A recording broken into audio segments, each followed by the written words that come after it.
Hey, everybody, we had some technical difficulties, but I think we solved it and she's about to be on. So, this is the lawyer for Robert Brooks and his family. Robert Brooks was beaten to death in Marcy Correctional Facility, which is in upstate New York. Letitia James, the Attorney General, decided to release the footage. It has no sound because this whole reformist give officers cameras. Um, they always either forget to turn them on or they turn them on and turn off the audio. There's no audio. I wasn't going to watch the whole thing, but I did just today. I don't like sharing any of these anymore. People have called it, and here's Elizabeth. This is great. Okay, we're good. We're good. All right. Hey. Okay, fam, we're back. So, as I was saying, Letitia James, the Attorney General, released the footage. Most of us who've done this work, somehow an officer always forgets to turn on the audio or the video. As you know, so those kind of things. I read a little bit about the case, and I know you have a shorter amount of time, but what I would also like everybody to know is that you could go to Letitia James, the New York State Attorney General's page, and she released some of the officers' names. So I'm going to call them. And this is not everybody involved. There were people there that were nurses. If you watch the whole thing, there are people outside laughing. He was transferred from another facility. So all of this, I think, makes it one of those cases that's just horrifying. And some of these people's names, as they're supposed to work for the people, Sergeant Glenn Trombley, Correctional Officer Michael Alon, Correction Officer Michael Fisher, Correction Officer Matthew Galley. And yeah, that's some of the officers. They must be maybe the ones that you could probably see fully when you're seeing this. So again, as I was saying, fam, I don't share these videos anymore. I watched them one time and that's it. A couple of people that I really respect in Black studies, it kind of says this is torture porn for Black people, you know. How many more can we see? So Elizabeth, first and foremost, thank you. I was very excited to hear your background, but I also know that you were the lawyer that got one of the biggest settlements in police violence when Daniel Perdue was killed in Rochester, New York. If people remember that, it's the middle of the night.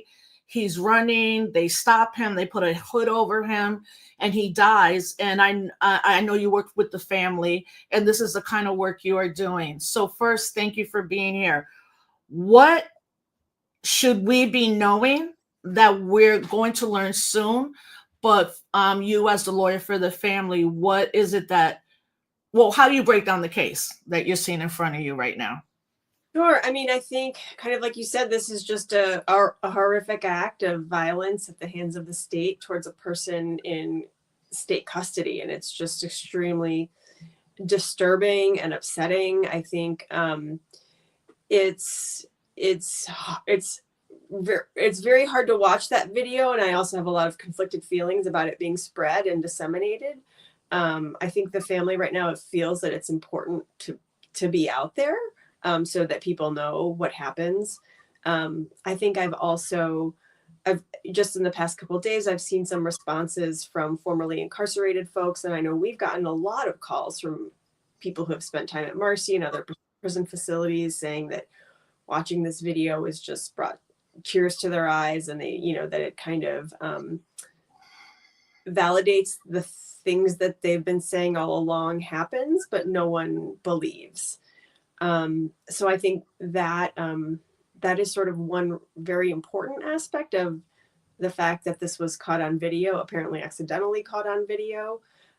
Just that I think it shows some of the really, really ugly side of what happens in prisons that generally doesn't ever see the light of day.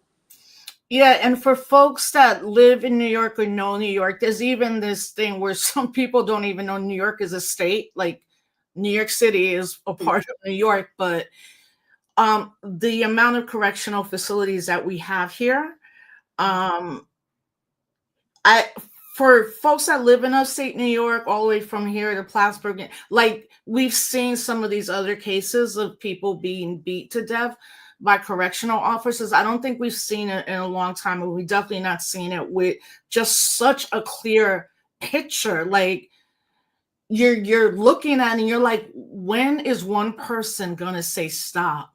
Like, when is someone to go, no? How are there people who take an oath to protect and people's nurses? They say there's a nurse, there might be a doctor. How do you take an oath that which is do no harm, and then you're here? And then, as we have closed down prisons in New York, but what people don't know is that prisons in upstate New York, that could be the whole industry for that community. And Marcy is one of those communities. So like the larger subtext. So who contacted you, and like how did this start? You know, your involvement, because you've done a lot of these cases and you're a lawyer that does a lot of police misconduct cases. Yeah, do you mean how did I get involved in this specific case? Yes. Mm-hmm. Oh, the family reached out to our office, about a week and a half ago, and I think they maybe heard about us just from our work on the Daniel Prude case. That was involved the Rochester Police Department, and that case and Daniel's story had a big impact on the Rochester community.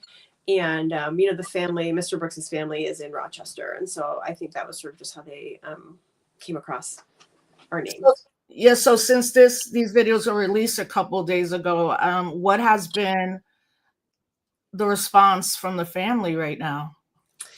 I think they are just kind of doing their best to keep it together. I went with 3 members of the family on Monday last week to view the video at the Attorney General's office. They wanted the family to view it before it was released, and the family wanted to view it also before it was released. And so, they obviously, those 3 individuals, knew what it looked like and knew it was coming. And I think we're probably able to warn other members of the family.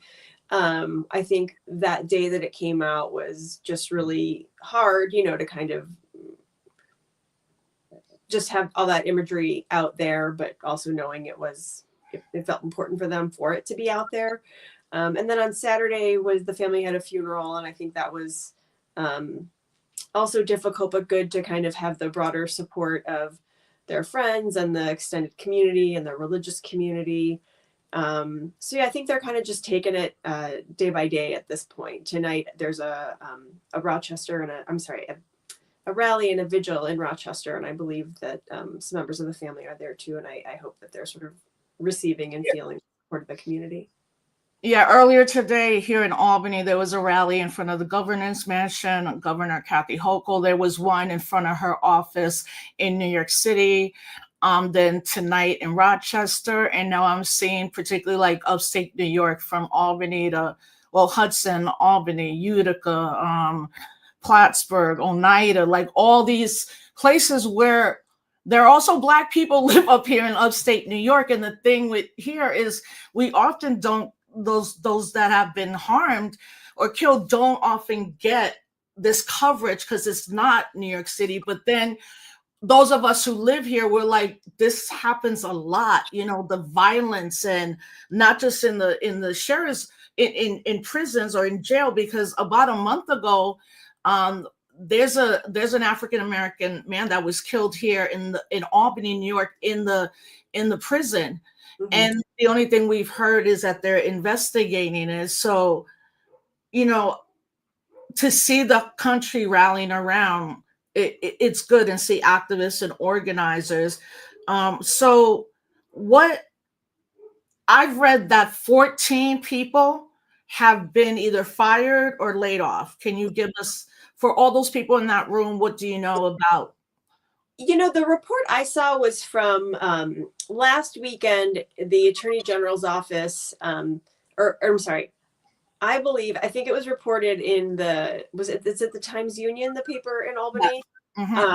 And I think that listed the name of all 14 officers. And I think it was, as I understood that report, it was that the governor's office sort of like directed the head of the prison commissioner to initiate termination proceedings against those 4 individuals. That's my understanding. I don't know sort of where things are in the process. I think that corrections officers likely have a lot of procedural protections or things that have to happen before a termination is finalized. So it's my understanding, though, that all of those 14 are on some form of leave. I think one has resigned instead of being terminated. So I think they all are out of the facility, as I understand it. Yeah, because of the unions, unions protect people's jobs. What that union looks like and how we rally around them is real different when it Mhm. comes to law enforcement agencies. But I do think the fact that attorney Letitia James said these high profile incidences, she would always get right to it. And I have political disagreements. Some of us do, but she did it really quickly. Mhm. Like, we're not hiding this. Yeah. So what has a family told you about Robert? And we don't know, was he married? Did he have children? He was served a good part of the sentence, which means Yeah. he had a likelihood of maybe getting out Yeah. soon. Yeah. Yeah. Excuse me. I'm sorry. Robert, he had a 12-year sentence. I think he had done more than half of it. I don't think he had a lot of time left. He has he's survived by 2 adult sons. His eldest son, Robert Jr., he's 27. He loves his dad. He had a close relationship. They particularly bonded over music. Robert was really into the arts. He was very creative. He liked poetry. And I know that he and his son in particular sort of bonded over music. He has 2 siblings and his parents. His father, Robert Ricks, is a pretty active member of the community in Rochester. He does a lot of, he runs an organization called, and I hope I'm not getting the name wrong, my goodness, it's Mentoring and Inspiring Boys and Girls. It's like a youth development organization. He has done that work all of his life, and Robert, his son, could be seen kind of working alongside him and helping out with things like that in the community. I've just heard a lot of really wonderful things about Robert. I know that he was very well loved. The family was looking forward to him, coming home after he served his sentence, and that was taken away from them. Yeah, and I mean, it's horrific. Have they shed any light that he was transferred from where he was, which I don't know, that to Marcy? Did they, how did he end up there? Mm-hmm. He was being transferred. Yeah, so apparently he was at Mohawk, and there was a transfer that occurred. He was transferred to Marcy. I think it was for reasons relating to his safety from other inmates, from other incarcerated folks. I don't know the full details of that. I'm not sure. The Attorney General's office is kind of like in charge of the investigation right now, and I think they're still looking into that. But as far as I understand, that sort of has no bearing on what happened at Marcy. Like, those officers had only just interacted with Mr. Brooks for that period, that we see on camera. They weren't the transport officers. They weren't officers from Mohawk. So there's nothing sort of about what happened at Mohawk that, at least based on what we know so far, sort of makes this all make sense somehow. Yeah, I mean, you don't know if he was in that van by himself, middle of the night. That's when they usually do transfers, not to see that person leave or quote disrupt what's happening. They do them late at night. Mm-hmm. What is it that maybe we don't know about this case that could be different? It could be like so many of the cases. And then obviously the family's looking for justice, and what that means. And lastly, what would the family want us to keep doing in terms of supporting them in this process? Because there's no way these officers, I mean, I say no way, this might end up being a big trial in upstate New York. Yeah.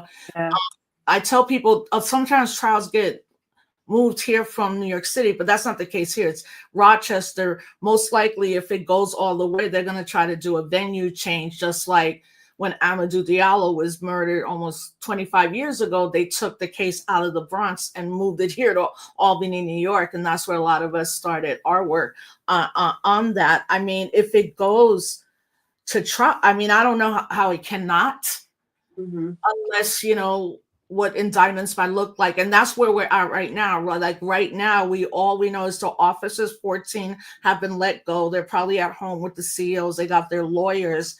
But this is a case that 99% is going to go to trial. It's going to be a huge one. Yeah, it's really we're obviously standing by and waiting to see what comes of the criminal investigation, if there'll be indictments, what they'll be.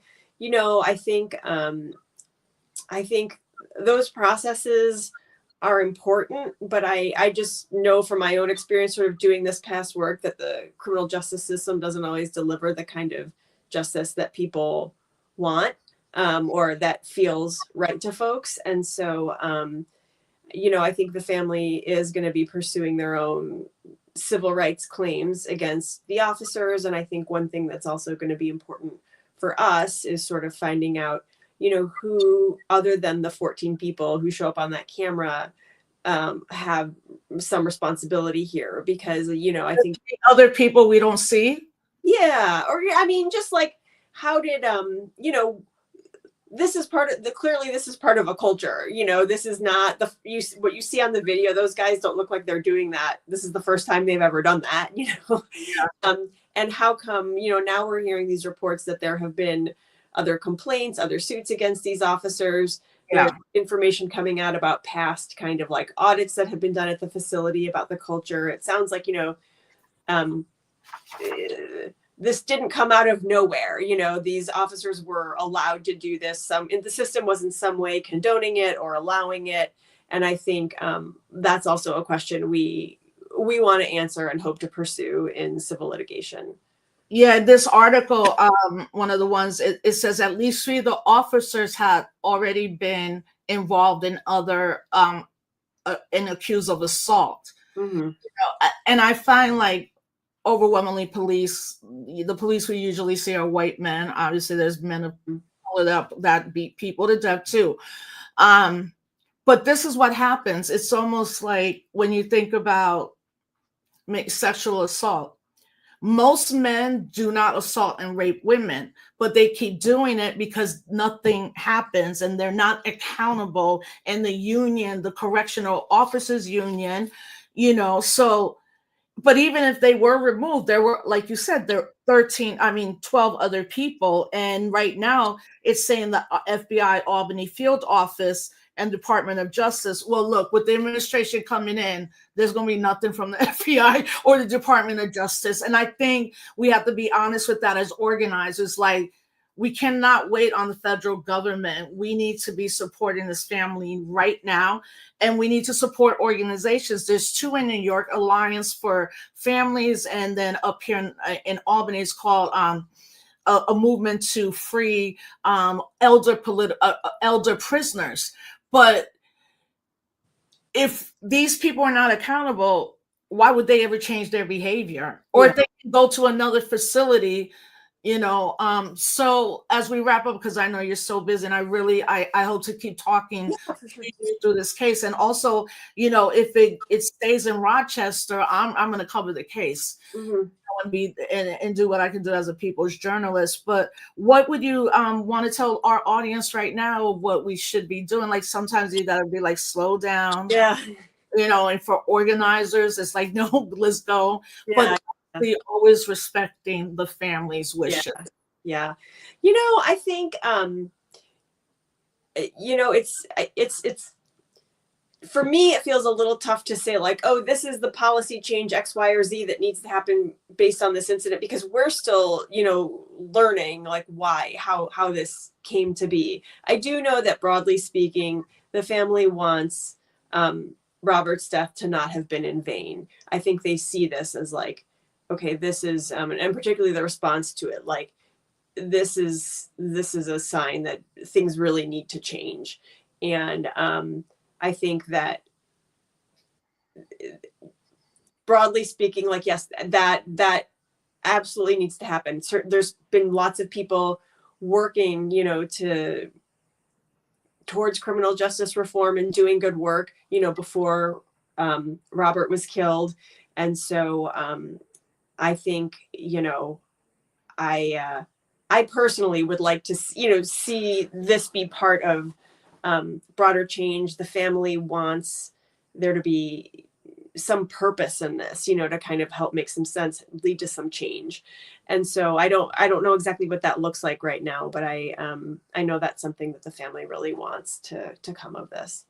Yeah, I mean, no matter what, if you are incarcerated in any state, you don't deserve for your human rights at any junction to be violated. And you know, it's like the more high def the cameras come, like even the footage was just like so high definition. Like like I said, you don't hear the words, and I don't know if that's a good or bad thing. Probably we could make out some of the things we're saying, but it's just again the amount of people and the lighting and the people in the hallway laughing like they didn't even pretend, which means they don't see him as a human at all.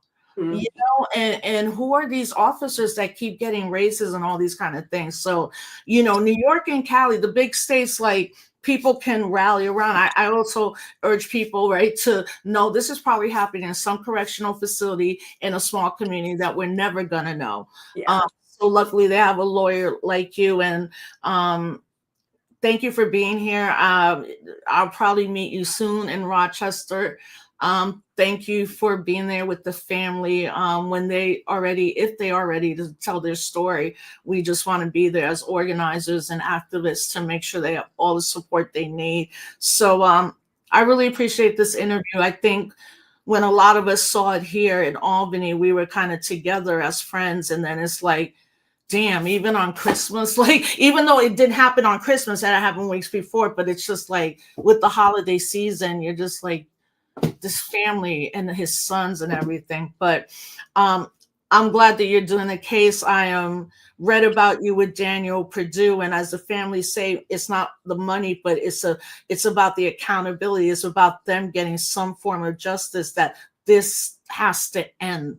Yeah. People should not be killed in facilities that are there to quote protect them and rehabilitate them. So thank you for your time. I'll be in touch again. We'll be following the case. Yeah, of course. Thank you so much for having me. For your time. Thanks, Elizabeth. Bye-bye. Bye. Take care. So yeah, peace, fam. Let me see. Well, let me turn to Instagram Live. So I am gonna end the interview here, y'all, and I'm gonna post it again. So grateful to